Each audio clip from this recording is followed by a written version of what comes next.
that time, if you look at the previous verses, it speaks about the king of the north that goes out to kill and slay God's people. It says, at that time Michael shall stand up, the great prince who stands watch over the sons of your people.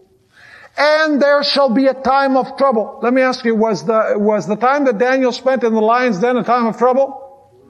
Do you think it was a time of trouble for the 3 young men in the fiery furnace? You better believe it. And so it says, there shall be a time of trouble such as never was since there was a nation, even to that time.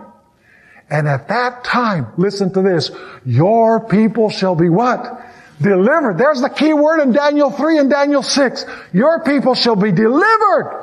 Everyone who is found written in the book. And you say, how do you know this is talking about the end time? Notice verse 2. And many of those who sleep in the dust of the earth shall awake. Speaking about the resurrection, right? This is the end time. Many of those who sleep in the dust of the earth shall awake, some to everlasting life, some to shame and everlasting contempt.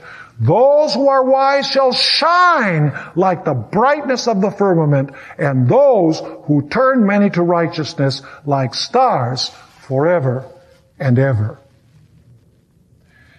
Now, I would like us to take a look at 2 stories as we draw our presentation today to a close.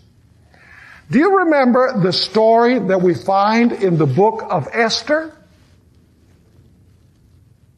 You all remember the story that we find in the book of Esther? You see, you have a threefold alliance in the book of Esther that wants to destroy the Jews. You have, first of all, the king.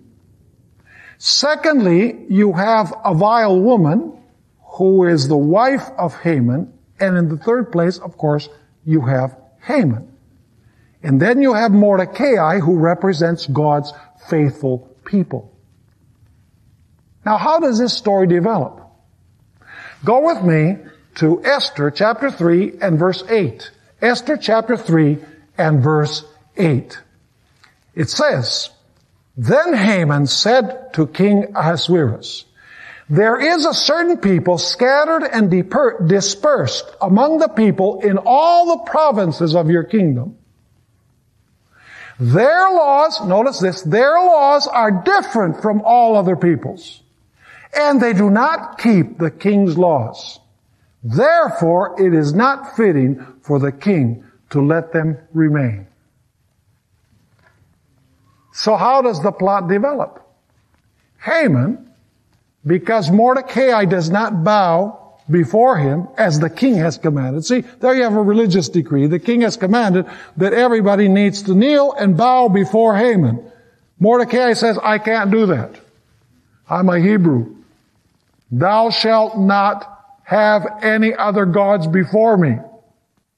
The Bible forbids idolatry, he said, so I can't do it. So the Bible says that Haman was filled with wrath. And he said, I've got to destroy this individual, but he says not only him, I've got to destroy all of his people. Let me ask you, did you have a union of church and state in this story?